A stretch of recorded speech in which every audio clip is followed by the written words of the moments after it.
तर नमस्कार मित्रांनो, स्वागत आहे तुमचं सूरज मुलानी ब्लॉग या आपल्या युट्यूब चॅनल मध्ये. तर आज आपण आलेलो आहे बारामती तालुक्यातील करंजे या गावात. तर करंजे या गावात सोमेश्वर मंदिर जे आहे तर सोमेश्वर मंदिर आता तुम्ही पाठीमागे बघताय, आपण त्याच्या बरोबर कमानीच्या समोर उभा राहिलेला आहे. तर तुम्हाला मी पूर्ण आजच्या व्हिडिओमध्ये सोमेश्वर मंदिराची पूर्ण माहिती वगैरे मी या व्हिडिओमध्ये सांगणार आहे. तर मित्रांनो, तुम्ही व्हिडिओ पूर्ण बघा. व्हिडिओ जर तुम्हाला आवडला तर व्हिडिओला लाईक करा आणि चॅनलला सुद्धा आपल्या सबस्क्राईब करायला विसरू नका मित्रांनो. आज रविवार आहे. रविवार दिवशी इकडे जास्त पर्यटन वगैरे किंवा दर्शनाला भाविक भक्त येत नसतात. सोमवारी इथे बरीच गर्दी असते. इकडच्या साईडला जर बघितलं आपण इकडच्या साईडला जर बघितलं आपण तर इकडे गाडी पार्किंगची वगैरे सोय आहे. इकडच्या साईडला समोर साईडला मंदिर आहे. इकडे पण लहान मोठी मंदिर आहे. मंदिराच्या आजूबाजूला आणि समोरच्या साईडला जर बघितलं तर अशा प्रकारे जे फुलं विक्रेते किंवा जे प्रसादाचे किंवा याचे जे आहेत ते विक्रेते आपल्याला इथं समोरच्या साईडला बघायला भेटतात. त्याचे गाळे वगैरे आहेत. रविवार असल्यामुळे जास्त गर्दी इथं नाही आहे, पण सोमवारी जास्त गर्दी असते. आता आपण मित्रांनो बरोबर मंदिराच्या समोरच्या साईडला आलेलो आहे. तर मंदिर तुम्ही बघताय समोरच.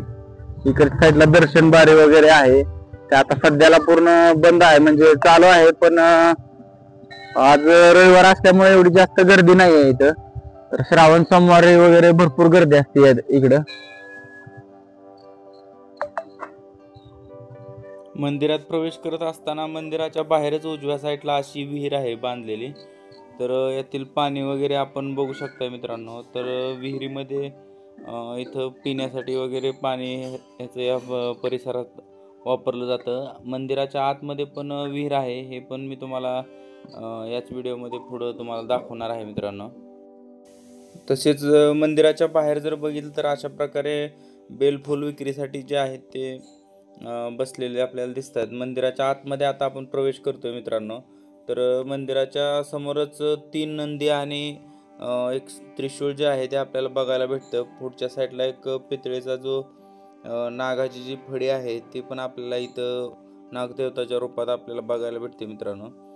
तर अशा प्रकारे जे आहे ते 3 नंदी वगैरे जे आहेत ते मंदिराच्या समोर म्हणजे मुख्य गाभाऱ्याच्या समोर आपल्याला बघायला भेटतात. हे पूर्णपणे असं सोमेश्वर मंदिर आहे मित्रांनो.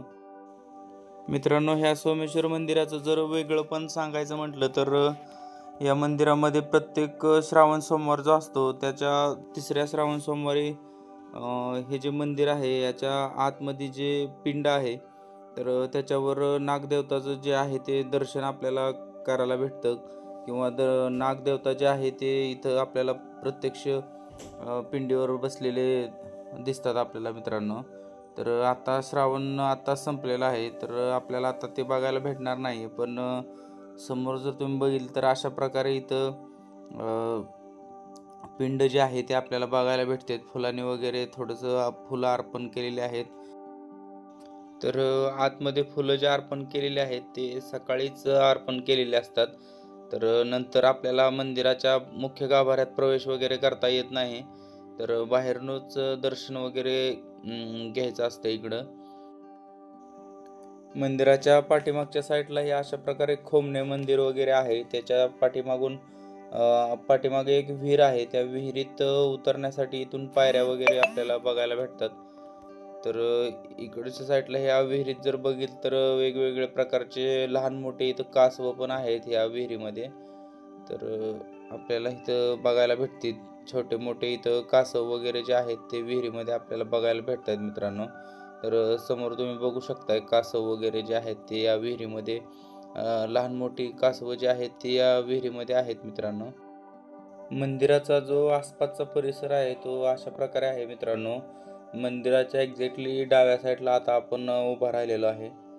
तर अशा प्रकारे मंदिराचं जे श्री क्षेत्र सोमेश्वर असं जे नाव आहे ते पण इथं वरच्या साईडला लिहिलेलं आहे. हा जो परिसर आहे मित्रांनो पूर्णपणे गच भरलेला असतो श्रावण महिन्यामध्ये. इथं म्हणजे इथं उभा राहायला सुद्धा जागा नसते मित्रांनो. हे पूर्णपणे हा पूर्ण भरलेला असतो. बाहेरच्या साईडला पण म्हणजे तुम्हाला पार्किंग एरिया वगैरे मी दाखवला तो पण पूर्णपणे फुल भरलेला असतो. श्रावण सोमवारी इथं बरीच गर्दी असते मित्रांनो. मंदिराचा जो जीर्णोद्धार जे आहे ते झालेला आहे. तर मित्रांनो, अशा प्रकारे तुम्ही हे सोमेश्वर देवस्थान आहे तर इथली तुम्ही पूर्ण माहिती या व्हिडिओ मध्ये बघितली. तर व्हिडिओ कसा वाटला हे मला तुम्ही कमेंट मध्ये सांगा मित्रांनो. व्हिडिओ जर तुम्हाला आवडला असेल तर व्हिडिओला लाईक करा आणि चॅनलला सुद्धा आपल्या सबस्क्राईब करायला विसरू नका मित्रांनो. तर भेटूया आपण आता अशाच एखाद्या पुढच्या व्हिडिओ मध्ये. तोपर्यंत धन्यवाद.